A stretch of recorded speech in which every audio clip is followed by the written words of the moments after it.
البيئة اللي طلعت، ما هي خديجة دي اللي جابت فاطمة، وفاطمة دي اللي جابت الحسن واللي جابت الحسين. إذا هناك حالة عداء غير معلنة لآل البيت، النبي بكى عليها. هل حد يصدق إن الإمام علي تنتهي حياته بالقتل، والسيدة فاطمة تموت مكمودة حسيرة حزينة؟ بمنع بقى إذا كان عمر زق الباب ولا ما زقش الباب، كسر لها ضلع أو ما زق. لكن على الأقل إحنا متيقنين برواية عمر في البخاري إنها ماتت غاضبة على أبي بكر وعمر. طيب السيدة فاطمة التي يغضب الله لغضبها ويرضى لرضاها، وغضبها غضب رسول الله، مش كده؟ دي المعلومات، إن الله يرضى لرضاك ويغضب لغضبك. مش ده كده النبي صلى الله عليه وآله وسلم اللي قال عن السيدة فاطمة هذا الكلام؟ طيب السيدة فاطمة ماتت غاضبة على أبي بكر وعمر، فلو جيت لقيت شيعي غضبان على أبو بكر وعمر، يا سيدي احسبه على فاطمة. يعني هو هي فاطمة غضبان، فهو لو غضب الشيعي، انت اذا سبيت الشيعة على انهم غضبانين على ابو بكر وعمر، يبقى هروح سب فاطمة كمان، لان ما هي نفس الطريقة. فالسيدة فاطمة قالت لعلي لا يصلوا علي ولا يعرفوا قبري ولا يحضروا جنازتي، ولحد النهاردة ما فيش حد يعرف اين بالضبط واليقين قبر السيدة فاطمة من المسجد النبوي او البقيع، ما حد يعرف. ليه؟ اوعوا تفكروا السيدة فاطمة دي، هو حد يفهم السيدة فاطمة دي سيدة نساء العالمين أونطة؟ لا. ولا السيدة مريم أونطة؟ لا. عندها ذكاء أيضا، يعني عندها عقل حاضر. السيدة فاطمة لو عرف قبرها كان ممكن أبو بكر وعمر يروحوا والسنة يروحوا يسلموا زي ما بيسلموا على السيدة عائشة وما إلى ذلك.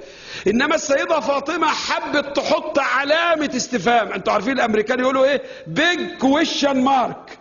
الأمريكان يقولوا كده big question mark، علامة استفهام كبيرة، عشان تقول يا أمة روحوا شوفوا اللي حصل هناك عبر التاريخ. كل ما تقعدوا قاعدة، يعني من 100 سنة لازم يدرسوا، من 200 سنة يدرسوا، من 300 سنة يدرسوا، بعد 400 سنة يدرسوا، بعد 500 سنة يدرسوا معنى واحد: لماذا فاطمة غضبت على أبي بكر وعمر هذا الغضب الشديد؟ واحد يقول لك عشان أرض فدك. لا، السيدة فاطمة تعلم كما روى البخاري إنها تموت. هل هتزعل على حتة أرض؟ لا، زعلت على الخيانة. الخيانة من الأمة لرسولها. والنبي صلى الله عليه وآله وسلم قال لعلي كما روي عندنا أهل السنة: يا علي أمتي تخونك من بعدي، أمتي تخونك من بعدي.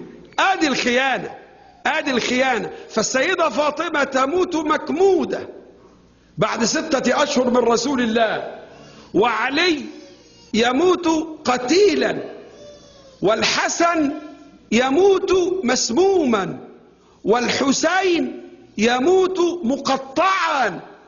يا جماعة الخير، هل دي أمة عرفت أهل بيت رسول الله، أو عرفت محمدا وعرفت الله ورسوله والإيمان والإخلاص؟ ما عرفت بحال من الأحوال.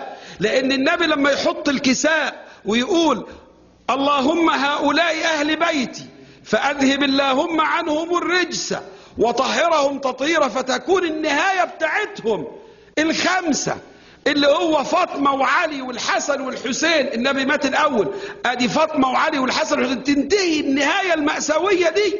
وبعدين الأمة السلفية المتعجرفة اليوم تنهى عن الاحتفاء والاحتفال، حتى لا تذكر.